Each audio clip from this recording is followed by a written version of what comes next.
Welcome back to this month's Roundtable, your all-in-one comprehensive view of what's happening across the real estate industry, straight from some of the industry's earliest technology adopters and foremost experts in technology, marketing, brokerage, government policy, capital construction, and cybersecurity. As always, this is a three-part show: introductions, what's new for each of our Roundtable hosts in their business sector.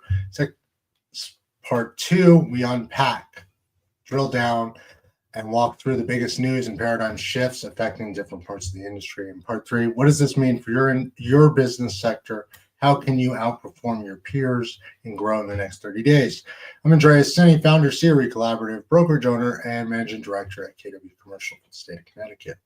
Joining me this month is none other than the one and only Dan Wagner, the great, the wonderful, SVP, Inland Government Relations, now Chairman, Illinois Switch, Illinois Chamber of Commerce, and Martin Luther, the co-chair of the DuPage County Martin Luther King Project Advisory Committee.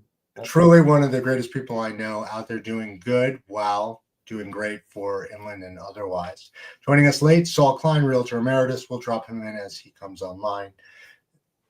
Rebecca Carlson couldn't make it this month, and Chris Abel are not here this month, but between you, Dan, Saul, and I, and even you and me, and we could talk for hours. We got this. Oh my gosh. Yeah. There's a lot going on. That's a good looking Saul. Oh, and the great Saul Klein. There we go. You are who you're with, and if who I'm with is any indication, I feel like a great man. Saul, nice to see you there. Yeah, it's good to see you, Dan. Good to see you again. Great to see you, Saul. Plenty to talk about for sure. I'm gonna go right to Dan. I missed you last month. Tell me, what's happening in your side of the business?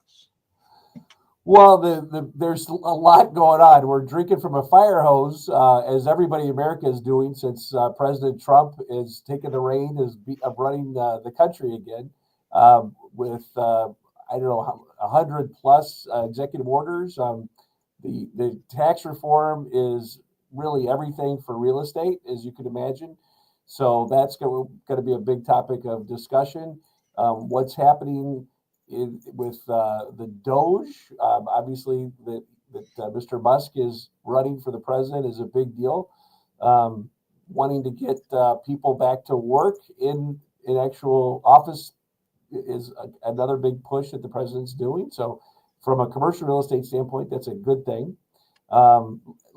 Just a ton on the docket that we will have to unpack. So that's from my standpoint, that's a big deal. Plus, it is our wonderful month of March, and I am wearing my St. Patrick's tie. I'm 25% Irish, so I'm making sure to highlight that wonderful tradition in my life.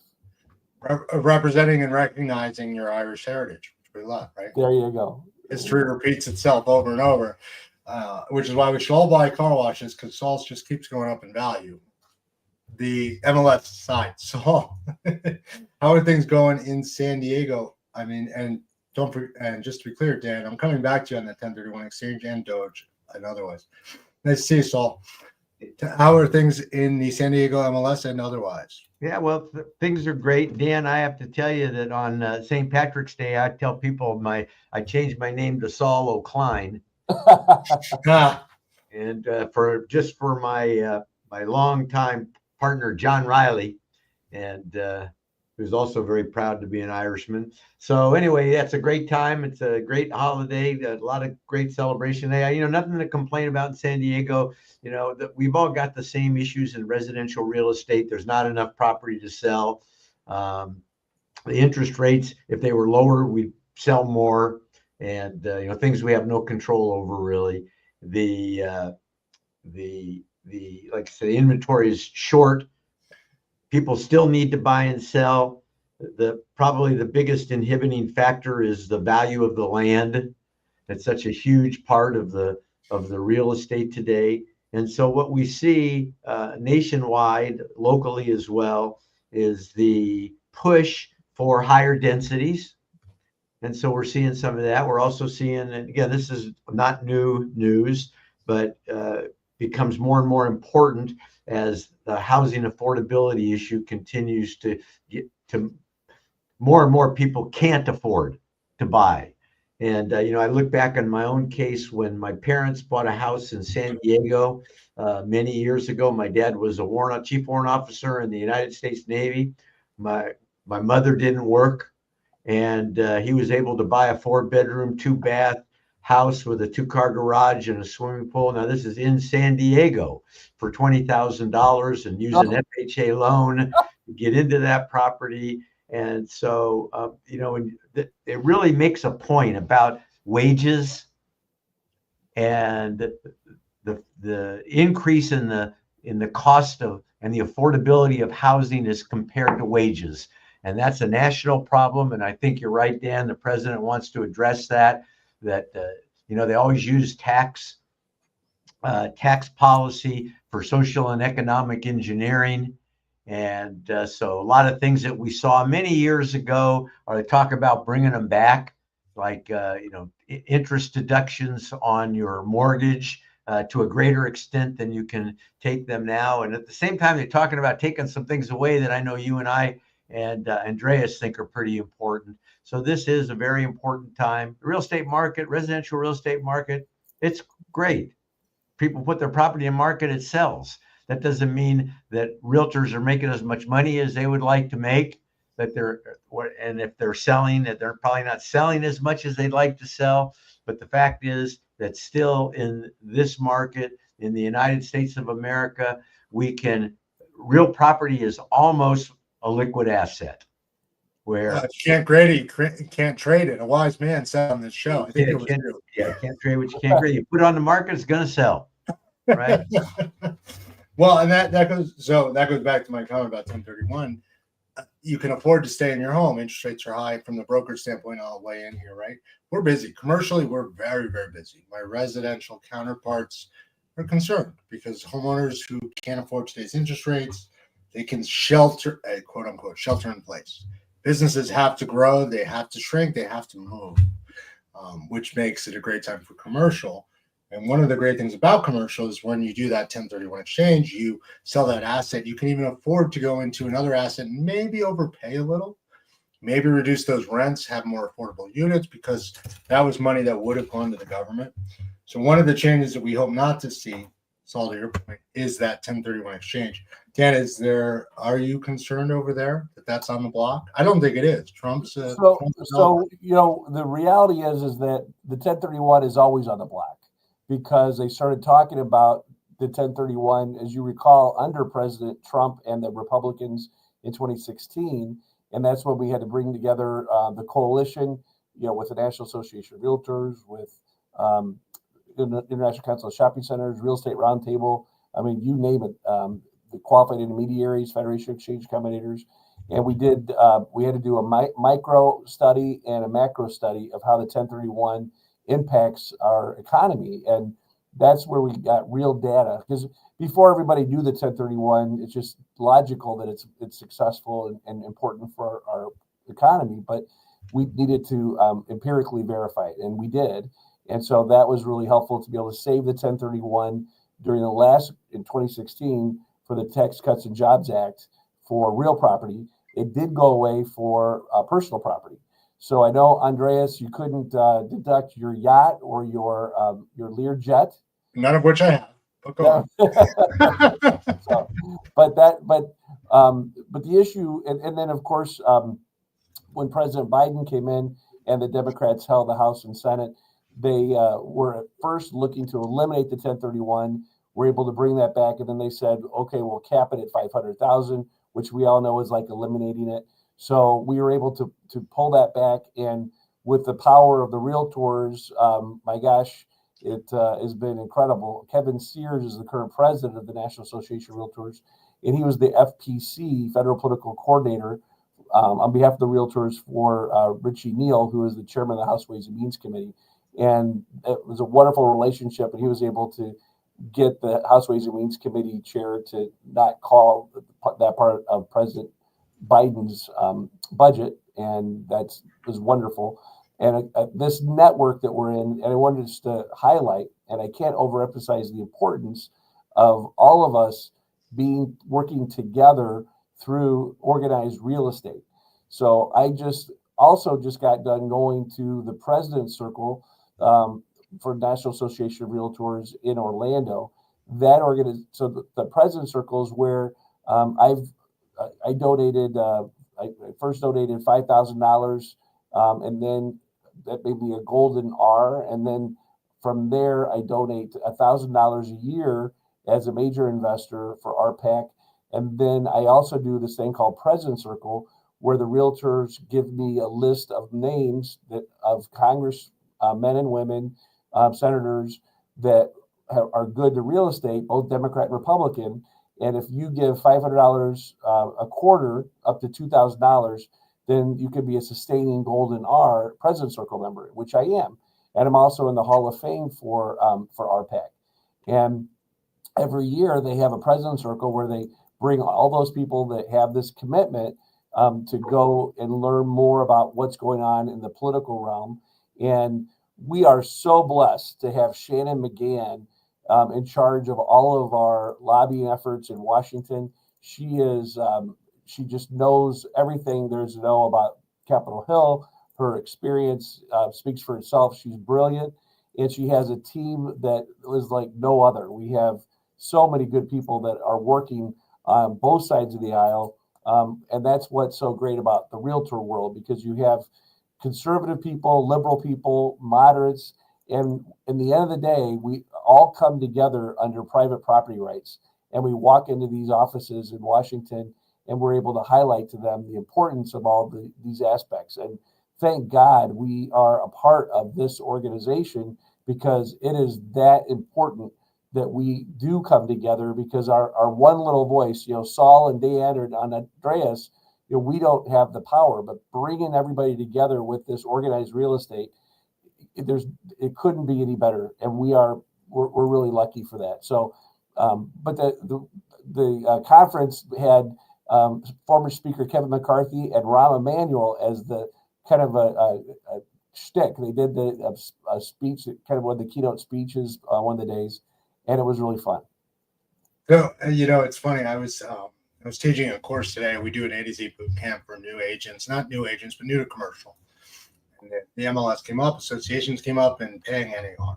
And I immediately shot back and they went, "Are you guys nuts? They gave you the roads, they gave you the plumbing, they've given you everything." And I wish we had that clip queued up from Monty Python, because NAR is responsible for so much. I remember that. Yeah, that's Monty Python's Holy Grail, isn't it? Yeah. Oh, yes, you're correct. And it's just kind of, and Saul, I mean, you Saul, Realtor Emeritus, right? I've been card carrying since 2007. You guys are a bit longer in your membership, right? So are you talking about the piece? What have the Romans ever done for us? What have the Romans ever done? Correct. I think that's Life of Brian. Oh, that's Life of Brian. Okay. Life of Brian. What have the Romans? Well, they did the roads. Oh, well, other than the roads, what have the Romans done for us? Well, irrigation and aqueducts. So, other than irrigation and aqueducts, what have the Romans done for us? Oh, right. I mean, it's like sanitation. Oh, other than sanitation, the aqueducts and the roads, what have the Romans ever done for us? Crime. Yeah, fight crime, right? So yeah, you're right. So nobody really appreciates what the National Association of Realtors has done and continues to do, advocating for private property rights. Right. Under all this land and the rights there too. Go ahead, Saul. Yeah. So Dan, and you talk about the President's Circle. One of the nice things about the President's Circle, because you're right, it's not about party. It's about property. What do you support, right? And so I remember over the years, I would donate $500 at a time. I think sometimes you could give up to $1,000, and it didn't matter whether they were a Democrat or Republican. As a matter of fact, I would typically look for those people that had the least amount of money in their coffers. Yeah. And it didn't matter to me whether they were a Democrat or a Republican. What mattered is they were vetted by the National Association of Realtors, right, and they believed in the same things that I believed in, and they looked like they needed the money more than some of the other big name folks that were in there. Yeah, and I would contribute to their campaigns. And to this day, I get Christmas cards from some of these politicians, right? And their families. And my wife says, "Who are these people?"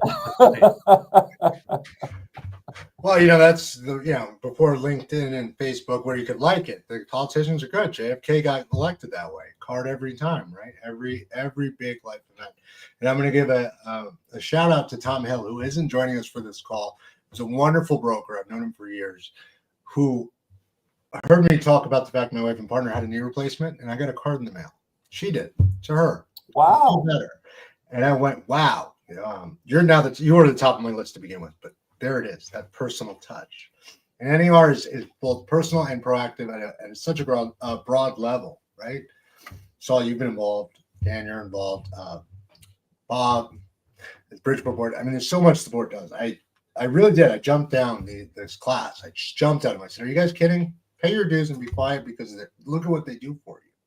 If you don't need to understand it or you don't know it, tune in tonight. I promise I'll bring it up. So they're all on. Good. Yes. Oh my gosh.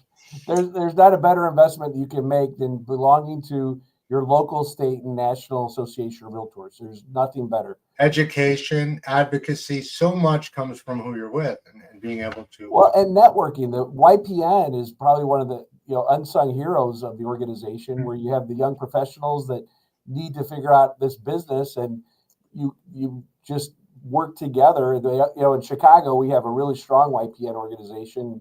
They talk about iron sharpens iron. Everybody's working together, and clearly people are competitors, but they also recognize that, hey, we need our business to be strong, and you want to have good realtors out there who might not be on your, whatever company you work for, but you want everybody to be working well for our clients, because if somebody has a bad experience, that just takes one bad experience to sour them. And we want our industry to be as professional as possible. That's why we have the code of ethics. And that's why we all work towards people being educated in how to do real estate. And, my whole, my side of the aisle here is working for Inland. We're the largest privately held commercial organization involved with the realtors. And that's because of our founder, Dan Goodwin, recognized the power of with like this big network and what they can do. And that's been our saving grace for the 1031 and for many other things too. I know the other real important thing for commercial realtors is opportunity zones. So the opportunity zones came into play in 2016 as well. And if people remember, that's where the governors in every state got to be able to identify underserved areas that needed to have development. And this has been a wonderful thing where if you have capital gains that you need to be able to have a tax shelter, you're able to put that into a development in an underserved area. And if you let it be held there for 10 years, basically, then it becomes tax-free. And that's a very rudimentary description of it. It's much more complicated. You need to talk to your accountant. There's many details about opportunity zones. But one of the things that everybody is looking to and is trying to get a telltale sign is if the Republicans are going to put opportunity zones into their legislation for tax reform. So let me give you, if it's okay, I'll give you the kind of the primer of what's happening with tax reform. Is that okay? Yes, of course it is. Okay. If I fall asleep, then no. But yes, no. I think you'll keep listening to. I don't want to take up all the time. I don't want to interrupt. But this is no. Look, it affects our business, right? There was a large deal we would have lost, except there was an opportunity zone. An opportunity zone made the delta between the offers. Oh, absolutely. That does make the difference. It may not always make the deal, but it does make a huge impact done right. Go ahead. So one of the things that's happening is that in our society is so, and everyone knows, is the country's split down the middle. And so to try to pass something in the House, in the Senate, you need 60 votes to pass something. And that's the filibuster rule. You just can't pass a regular bill without 60 votes. So how do they pass legislation for the tax? Like, how did they do the Tax Cuts and Jobs Act in 2016? There's a thing called reconciliation. Mm-hmm. What reconciliation is that the House comes together and they put together this big grand bill, and the Senate came together and they put together their bill. The House's bill that the Republicans all voted on, and it was because the amount of Republicans in the majority are the slimmest margin like ever. There's like 1 or 2 votes now because they still have to do some special elections out there, but it's very, very tight. President Trump actually had to call different Republicans to whip them into shape to get them to vote for this big $4.5 trillion budget deal. And then the Senate was much less, but they did pass a budget. So these two, everything is now in place where you have the House, you have the Senate pass their budget. Now they do what they call reconciliation. They come together and they have to figure out exactly of that 4.5 trillion to, I think it's a ceiling of 400 or something like that. They got to figure out exactly how they're going to spend the money and what they're going to do. So a lot of interesting things are coming out. The idea of just re-upping the Tax Cuts and Jobs Act is about 4 trillion, and that only leaves another 500 million or billions, trillions. It's really funny. But the President Trump in this campaign talked about how he wanted to not tax tipped wages, and there's a variety of other campaign promises. So how they're going to incorporate that is unknown. Again, we feel good about the 1031. We feel good about opportunity zones. The area that is a little bit of a surprise is possibly carried interest could go away. That's one of the things that they're talking about.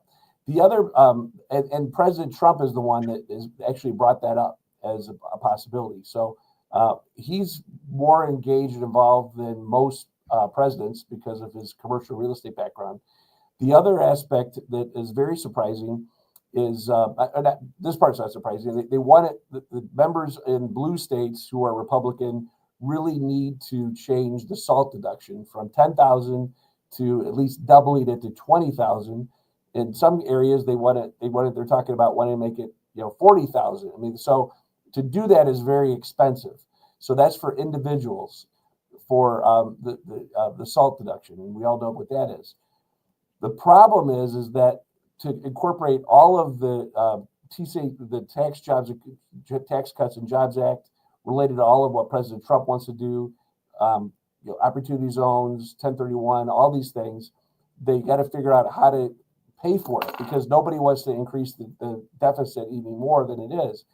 And one of the areas that quite frankly is very scary is that they want to. The talk is looking at doing a SALT tax on business, which doesn't exist right now. So on commercial real estate, that would be a major hit for. Dan, remind us what SALT is. The state and local tax deduction for that everybody, basically the mortgage interest deduction, right? That's what we all were used to. And in 2016, they capped it at 10,000. And in most red states, that's fine. In blue states, it's devastating to people. It really hurt them. And so they're trying to change that. And the thing that's true is we don't have that for business, for commercial real estate. And that would, if they capped it at 10,000 for commercial real estate, that's a big deal. That's a real big deal. So everything is very fluid right now. It's gonna take a while to keep walking down this path, but the things are in motion to be able to do reconciliation. So that's a good thing. So they're all working hard. And in the House, it's the House Ways and Means Committee is working on this, and in the Senate, it's the Senate Finance Committee. So those two entities are now hammering out the details of what's going to be put in it and what's not going to be put in it. So all that's a big deal. And remember, come January 1st, it's so important to be able to have the bill passed, because if not, you go back to where the law was in 2016. So opportunity zones don't exist anymore. The 1031 exists, and you'll be able then to do personal property for 1031. So all these things go back to where it was in 2016. So everybody, including the different tax increases because they took out the pass-through deductibility, everything else. Those are super important, and then a lot of realtors have their businesses are based on that. So lot of issues that are out there, and everybody is drinking, like I said, from the fire hose in Washington right now. And when you have, again, these issues that are coming at you a million miles an hour, I just got off the phone with Evan Lydiard. He's in charge of tax for the National Association of Realtors. He's a teacher at American University, just brilliant guy. But these guys know more about tax than you could ever imagine. And all the other staffers on Capitol Hill for the realtors, plus all the other organizations that exist, they're all part of our coalition. We're incredibly blessed to have that. I'm just telling you, because without it, we would be in trouble, because these members of Congress, like the Federation of Exchange Accommodators, I'm going to be going to Washington to walk Capitol Hill, talking about the 1031, April 8th and 9th and 10th. I'll be, the realtors are walking Capitol Hill. I think it's June 1st, and 2nd, 3rd, 4th, 5th. They're going to be there. We have many organizations that are doing that, but the staffers with NAR are just such high caliber, wonderful people. They're organizing every day. They're talking to members, to the congressional writing teams. And at this moment, it's all on the Republicans. But one of the things that I have to throw a wrench in everything is that in about 2 weeks, there's going to be something totally different, and that's the continuing resolution to keep the government running. If that's not passed, that's supposed to be kind of a perfunctory, rudimentary. Everybody knows, oh, we got to pass the to keep the budget going. We got to increase the debt limits, and the amount of anger right now from the Democrats related to Elon Musk's his Doge project. They're talking about, just saying, the Democrats are saying, Republicans, we're going to let you, be able to pass this on your own. And if the government shuts down, the government shuts down. The Republicans, as you recall, there's a variety of folks that are very conservative in the Republican side of the aisle, and they don't want to increase the debt at all. And so the idea of passing anything to increase the debt is an anathema to some of these folks. So they might have to rely on Democrat votes. And if they have to rely on Democrat votes, guarantee that the Democrats are going to want something for that, to be able to, and they could just say, we're just going to shut down the government. So it'll be very interesting. A lot of people are excited about the Doge because they see, waste in government. Everybody wants to get rid of that. But one person's waste in government is one person's treasure, right? Right. And that's going to be bloat is only bloat to those that can cut it, and it's not a problem to the yes. When you cut it and all of a sudden you can't operate, it becomes a problem. Well, hold on, before we go down that road. Yeah. So what you just called out is, and for the audience tuning in, almost 4,000 of you now monthly, you're saying that the thing to pay attention to, right, is the potential to remove opportunity zones, is these items above and beyond politics, because that's what's important. Because as I mentioned just 10 minutes ago, without that opportunity zone, that deal would have never happened. 1%, 2% delta in any transaction, whether it's because of insurance, which is killing more deals than lenders, or because you can't make up the difference on taxation, that will kill deals. That will stall growth. Is that a fair? 1,000%. Oh, of course. And inland, we do opportunity zone deals all the time, where we'll go and we'll redevelop in an underserved area, and we'll build housing. People love having nice affordable housing in places, and we're able to do that too. And this stuff wouldn't happen if it wasn't for the opportunity zone. So if you weren't incentivized by the government, it could have happened maybe, but incentives do help. And the good news is it's pretty bipartisan. Usually, a lot of Democrats like opportunity zones. There's some that question where the opportunity zones are located, because it was kind of a subjective process where a governor could decide where opportunity zones go. So they're going to change some things around in regards to that probably, but the concept of opportunity zones is there. I will never swear on what the details are right now, because everything is just going a million miles an hour in Washington. It's very fluid. Well, there's always what I call carrot and stick, right? Zoning is carrot and stick. Anything can happen. Anything is possible under all this land. Depends on the planning of the community for the better health of the community over time. being a better health for community over time. I mean, Saul, I don't know if the car wash was ever in an opportunity. Well, no, so you've been in all of them. So I'm going to take this down a notch. Go ahead. Because people don't necessarily understand everything we're talking about. And so when you go to SALT, what we're talking about is state and local taxes. And remember, when there is a tax deduction, then the citizen benefits, the taxpayer benefits.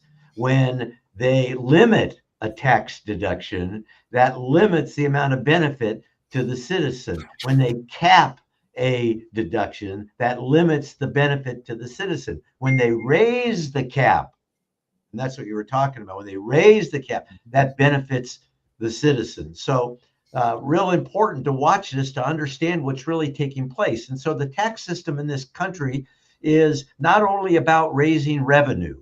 And while it does raise revenue, we all know that that doesn't make a hill of beans difference to the government, because we got a $37 trillion national debt. If the government needs money, it just has the money, right? And so when we look at the tax system, part of it is to offset some of the spending that they make. But another part of it, it's a big part of it, is social and economic engineering. That really the tax code is all about social and economic engineering. And Andreas, you made a point. You said the word incentivize, right? This is about engineering and getting people to do things that benefit the individual, but also benefit society, benefit the government. And so, we talk a lot about opportunity zones, and I think opportunity zones are great, but it's really the idea of incentivizing is not new. It goes way back. If you look at that car wash behind us, that car wash is located in an area where we had federal block grant financing in the 1970s. And that federal block grant financing gave money to the community so that we could create loan programs and rebate programs. And the federal government gave the money to the city. And of course, the city has an interest in people improving their property, because improvements in the property increase the tax base. And so if the property is more valuable, the city has more revenue. And so there are benefits. So they said, look, if you see those palm trees, they were planted as a result of federal block grant financing money. And if you go to that neighborhood today, you'll find beautiful pergolas and bus stops and signs repainted and crosswalks that are inlaid with what we used to call Spanish tile, or a Spanish tile look, all to improve the look of the neighborhood. And then what happened? And of course, I was part of what the Business Improvement District and the Revitalization Task Forces. We revitalized this part of the city in the mid-70s. So it doesn't happen overnight, right? That the improvement takes place over a period of time. But now if you go up into this part of town, another incentive they've given are density bonuses. And so now if you build close to transportation lines, instead of being able to build, let's say, 10 units on a property, you can build 20 units on a property. And that gives an incentive for developers to come in and develop, and higher density is really important for a city because it's less expensive to police a high dense area. It's less expensive for fire protection in a high dense area. If people live close together and you put the shopping and the other facilities around them, then they can walk, and that's less driving, and that's good for the environment. And all of this stuff kind of ties together. And so it's hard, though. You're right, Dan. There's so much going on. It's hard to pay attention to it all. But there's a mission here, and I like some of the stuff I hear about the tax bill when I listened to the president speak the other night about letting you write off interest when you buy a car if the car is made in the United States. You used to be able to write off interest on cars. That used to be part of it. You used to be able to write off interest on credit cards. You used to be able to write off take as a deduction when you took somebody to lunch, right? And they took a lot of that away. But I see what a great incentive for car companies to build plants and to create jobs and to, people earn money. And oh, by the way, Dan, one thing I'm really interested in is no taxes on Social Security. How's that look? Point being, macro, micro, and I will say paradigm shifts. Things are changing, constantly evolving. If you're not aware of it, all of a sudden your margins disappear. Is that a fair statement in summary?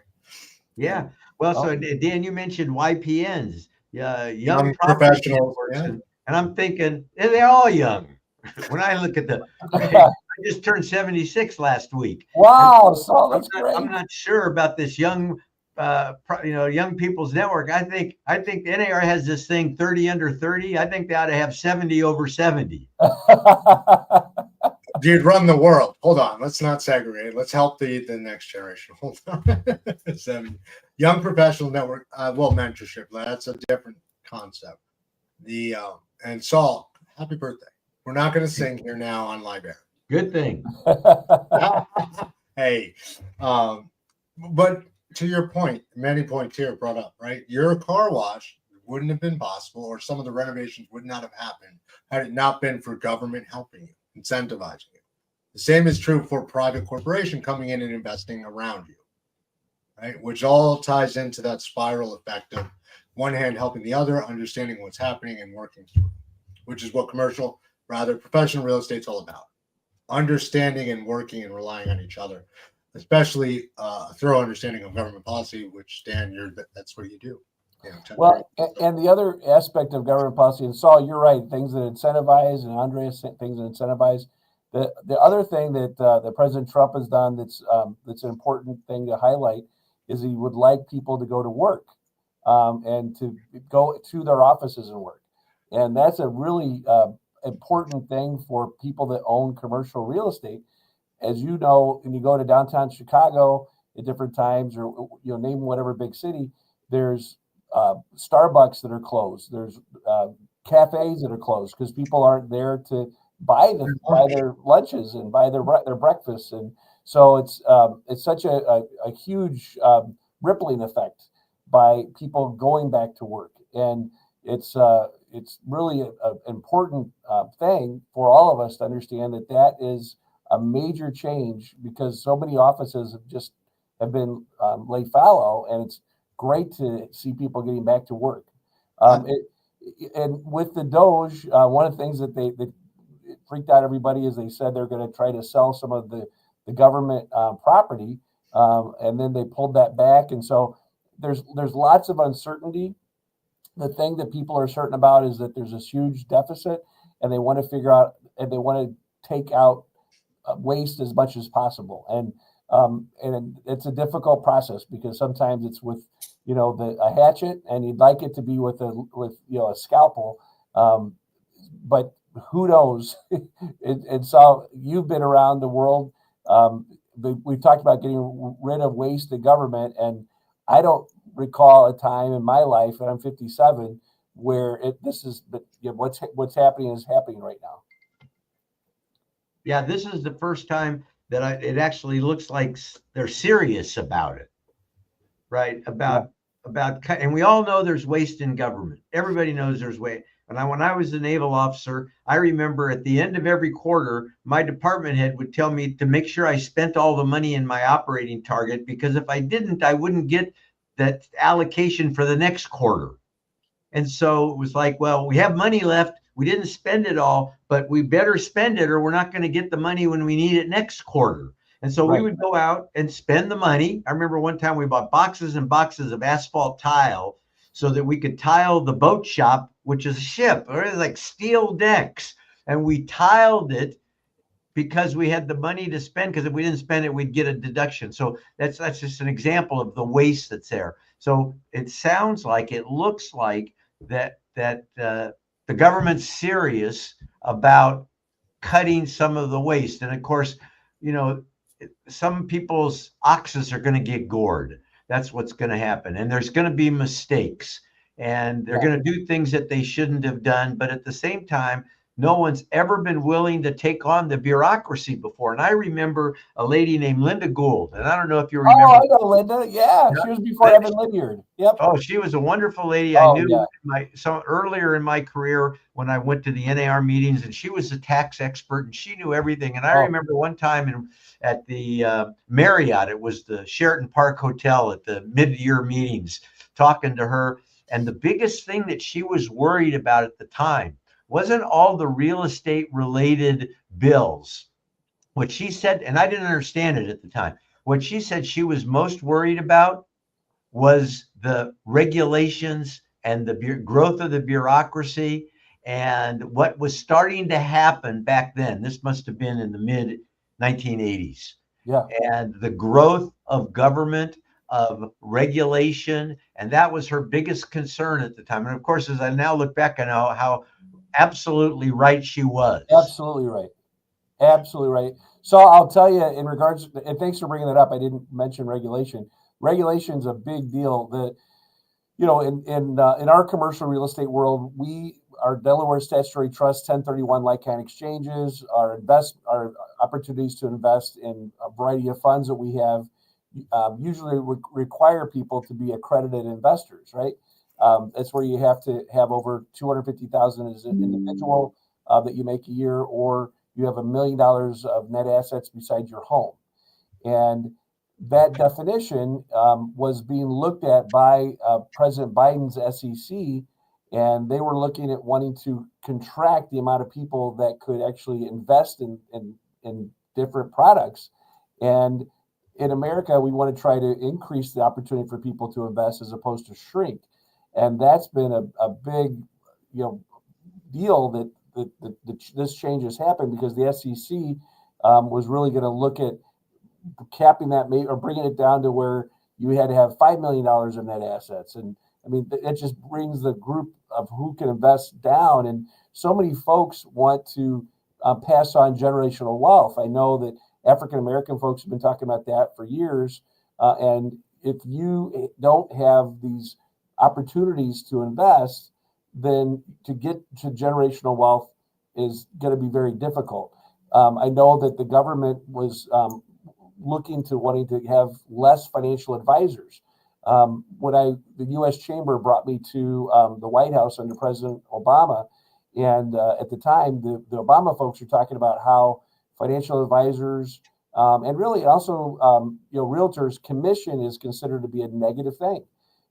They don't like commission because they say it's something that that you have a skin in the game for your own self and your self-dealing. And so the Department of Justice, as we've seen, kind of went after the realtors, and that's, I think, one of their hallmarks is that the commission was too much, and it's gone way down. I mean, the commission is a big deal, and as we've seen through this, all the lawsuits and everything that's happened, it really, if you boil everything down, the trial lawyers made the money, and now what do realtors have to do? They just got to get somebody to sign a document and saying, yeah, I'll pay the broker's commission, and that's it, right, Saul? I mean, could you explain that any better to me? Yeah, well, and they don't have the money. Typically, the buyer doesn't have the money because they need the money for the down payment and closing costs.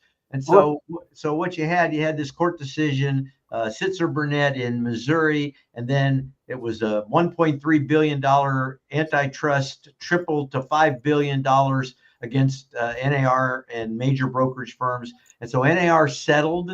And in that settlement, what was required, the MLS had to change. And the MLS is the multiple listing service. And until last year, the multiple listing service, one of the unique features of it was it had something called an offer of compensation, where if I took a listing on a property and I got the seller to agree to pay a commission to me, I could then share my commission with someone who brought in a buyer. So this is the way that the real estate marketplace worked. It was the envy of the world. And what this case and the settlement did is it said, no, your MLS can no longer be an offer of compensation.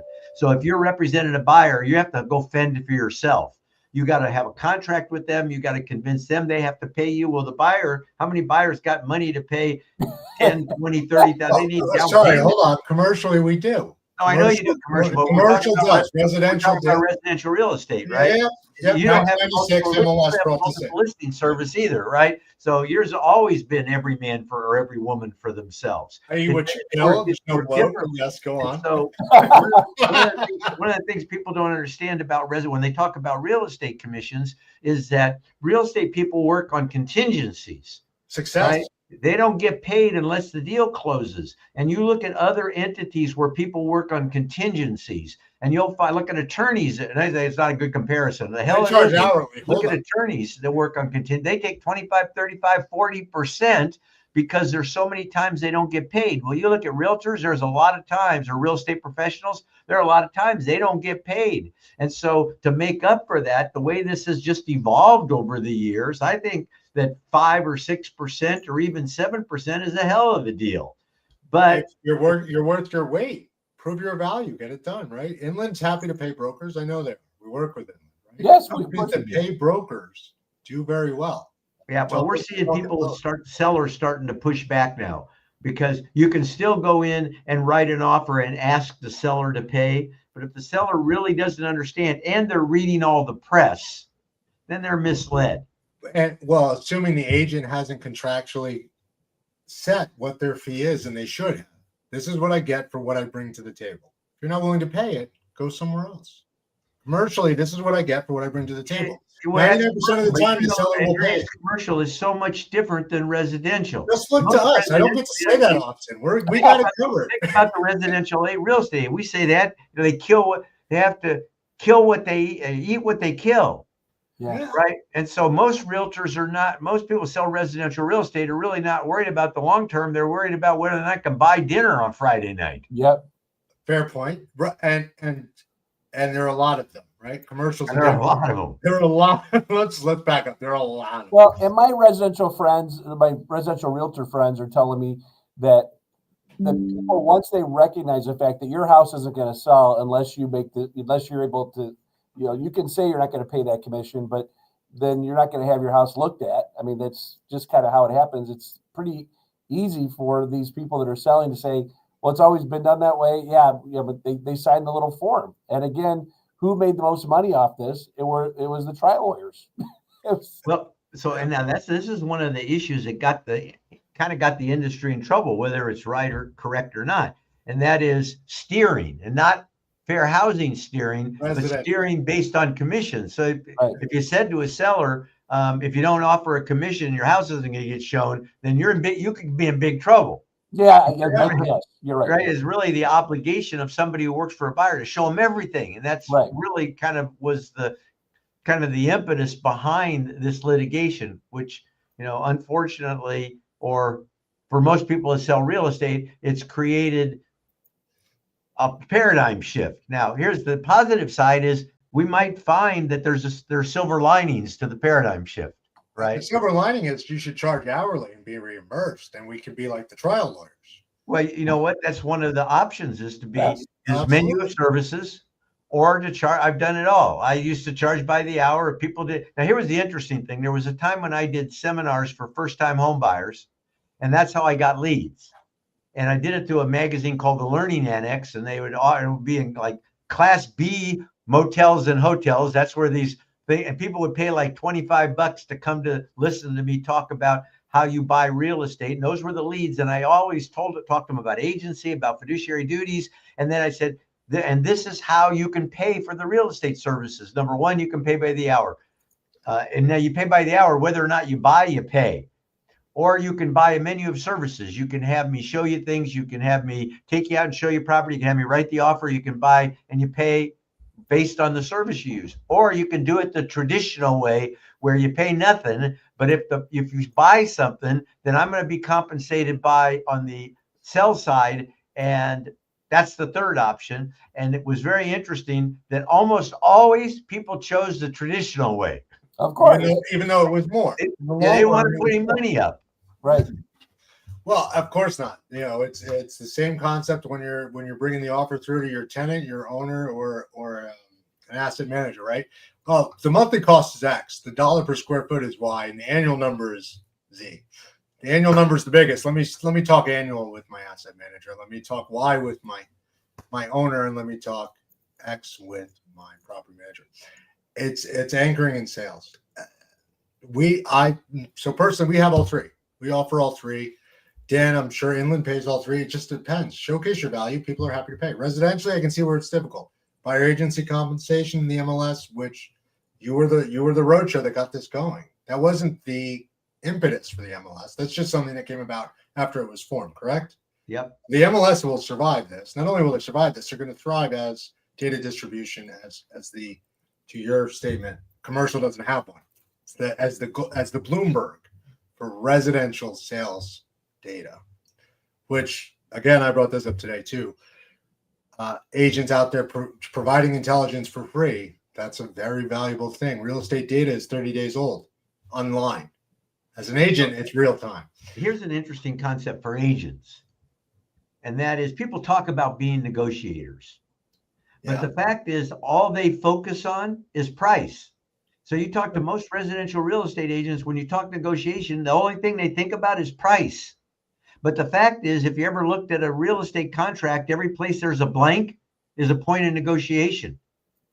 And so somebody who's really good at negotiating understands the contract and understands the blanks and understands that, particularly in residential real estate, where no two pieces of property are alike, where every piece of property is different, you can actually have a situation where both parties win. Real estate, residential real estate in particular, is not necessarily win-lose, right? Lose, everybody wins. Yeah. Everybody can win, right? Yeah, no, new deals, not steals. That's what I think. Negotiating other than the price. Yeah. And one factor of many. I think if residential agents start to think about that and look at that, it's really going to help them work through this, establishing their value. And Saul and Andreas, one of the things that's true about our country is that capitalism is a great thing because everybody is trying to build a better widget. They're all everybody wants to do better and make make money and be successful. And so we always have people that are out there trying to, make something different in the real estate world. And Saul, my God, your experience, you've seen how things have come around and different, there's different platforms and capitalism just is brutal sometimes, but it's also really good. It gets rid of the chaff and brings up the wheat. And so I think it's the envy of the world. Saul, you're with Rezo on stage talking about how the way the U.S. does it is, I'm going to say it this way, the right way, or at least the best way today. To your point, Dan, right? This is where innovation is made through capitalism. I'll say it. I can say it. Can I say it on the show? I think I can. Absolutely. No, we were a global audience. Hold on. 24% of our audience is overseas, so I want to be cautious. Oh, okay, sorry. 24%. And how many people are watching us now? We're now at 3,500, almost approaching 4,000, depending on tune-ins and downloads. A special thank you to our audience. Now that you plugged that, it's already 6:53. Global show. Who knew as we grow that the internet would become such a thing for this? And Saul, you might have known. You've got your paper, your publication, but I didn't know when I started this on a small South Florida radio show with Jim Freed, with Mr. Mendoza, our producer, bringing on Inland and Growing. This thing just grew. COVID helped, and so on, and just the generational change. But thank you to our audience. Thank you to Mr. Mendoza, our incredible producer and show host. Thank you to my co-hosts for coming on and making this such an incredible event. The net sum of what I'm hearing, because we are at the third part, right? What is the one piece of advice you want to give to practitioners in the industry as they go forward into March? There's less of us here today. Besides show up and advocate or spend money, you can advocate 100 different ways. Write a letter to your congressman, donate money, tune into the show. What else? What is the one thing you want to send out to the audience as we grow? Well, for me, I mean, right now people are drinking from the fire hose of what's going on in Washington. It's super important that you pay attention to what is happening. I always read the Wall Street Journal. That's been a great periodical for me and for my business. If you can see what's going on, if you have the ability to take the time to get to know who your member of Congress is, and there's nothing better than to be able to go into their office and talk about these issues, because if they don't hear from professionals, let me tell you what, they're hearing from the opposite side that wants to consider real estate as their piggy bank. And so for our industry, for your job, for your success, it's very imperative that you get engaged and involved. And if you're a part of the realtor world, being a part of your local, state, and national opportunities, they have all of that information at their fingertips. All you have to do is contact your the CEO of any of those organizations or staff member, and they can get you connected to who your elected officials are. Right, and so not everyone is with Inland, one of the top owners in the world, right? So yeah, Could Joe, the contractor, or whomever on the call, be in the audience, right? Can they get in to see their senator? Can they make it through? Absolutely. The big deal that they're going to want to ask is, do you vote? And if you vote, these elected officials want to get reelected. So that's take a meeting, right? Yeah, you better be registered to vote, and you better participate in elections. I don't care if you're Democrat, Republican, whatever. You need to participate and be engaged and involved in your industry. As Americans in America, you better show up and show out. Yeah. So that's it. That was quite a big one to follow. But I'm over to you. Yeah, I have already said it, but I think that those people selling residential real estate today really need to look at what it means to negotiate. And, something like, what are the 15, what are the 25, what are the 35 points of negotiation in a real estate transaction? So you need to differentiate yourself from the competition. You need to be able to create a value proposition so people want to pay you. And one way that they can afford to pay you and understand that they can afford to pay you is if you can show them the money that you saved them in a real estate transaction. And so what are the 15, the 25, the 80, whatever it is, points of negotiation that everybody ignores because they think the only thing that you negotiate in a real estate transaction is the price. And a little bit, folks are a little bit more sophisticated. It's the price, it's the terms, it's the occupancy, it's the title company, it's the escrow, it's the commission to the agent. I mean, there's a lot of things that you can negotiate. So start thinking about negotiation in a broader spectrum. Look at your contract. Look at all the blanks. We want to start thinking about what can be negotiated. Look at the blanks. They're blank for a reason. So, and for those tuning in, Saul, and correct me if I'm wrong, what he's referring to is a lot of the boards have standard contracts that form fillable, right? It's not hard to find where the blanks are. They exist out there somewhere. Look at past agreements. Look at what was changed by the attorneys. It passes by your desk for a reason, to learn so you can do better next time. As a trusted commercial advisors, while we may not use form filler documents, we write LOIs. In the deal I brought up earlier, we identify ways to make the deal happen. How can we bridge the delta to make it happen for our clients so they become repeat clients, so they do multiple transactions with us? And sometimes it's as simple as introducing them to the right person at the right time, whether it's accelerated depreciation, cost seg services, whether it's the right engineer, whether it's the right GC, whether it's the right attorney. Because, and this is a shout out to Bob McComb out of California. If you torture the numbers long enough, they'll tell you anything you want. If you work the deal thoroughly enough, you can find the savings to make it happen. Either at the front, the back, in the middle, somewhere. Everything is negotiable. So that is a great point. I'm going to leave there. Don't forget to reach out to your local congressmen, senators, the like. Don't know where to go. It's not hard. Contact your local board. Start there, work up from there. It's a fair statement.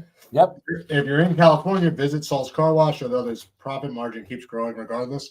So if you don't, we understand. And anybody out there who isn't paying for MLS or NAR, things of that nature, what are you paying for and why? Your associations matter. ULI, CCIM, SAOR, the list, FIABICI. The alphabet soup goes on, but the alphabet soup is very important because all of these associations help advocate for your business, which is you are who you're with, right? I'm blessed to have you guys on this show as always. Do you bring my picture by for Trump to sign if you go to the White House, Dan? I'd appreciate it. Yeah, absolutely. Excited to have everyone back here in April. It's worth mentioning, as always, conference season is upon us once again. May, ICSC, CRE Tech, end of year this year in New York, and so on. Mr. Mendoza on the switch there, our producer. There's ways to get involved. There's ways to be a part of. Understand your company, understand your documents. Join us next month, learn more about the industry, the one and only place to get a candid conversation across all sectors, the 16 professionals that come together: marketing, construction, finance, policy, brokerage, investment. You name it, it's here every month. First Thursday of the month, 6 p.m. live Eastern. Thank you, Saul. Thank you, Dan, for tuning in. Onward and upward as always. Tune in anywhere you get your audio, anywhere you get your social or large social, I should say today. Thank you again for tuning in. Mr. Mendoza, lead us out, please. Thanks for tuning in to the Real Estate Roundtable, powered by Krakow AI, your source for the latest in real estate and technology. For past episodes, sector interviews, and more great content, follow us on all social media and YouTube at CRE Collaborative. You can also find us anywhere you listen to podcasts. Please like, subscribe, and share. It really does help. Thanks again for tuning in, and we'll see you at the next Real Estate Roundtable.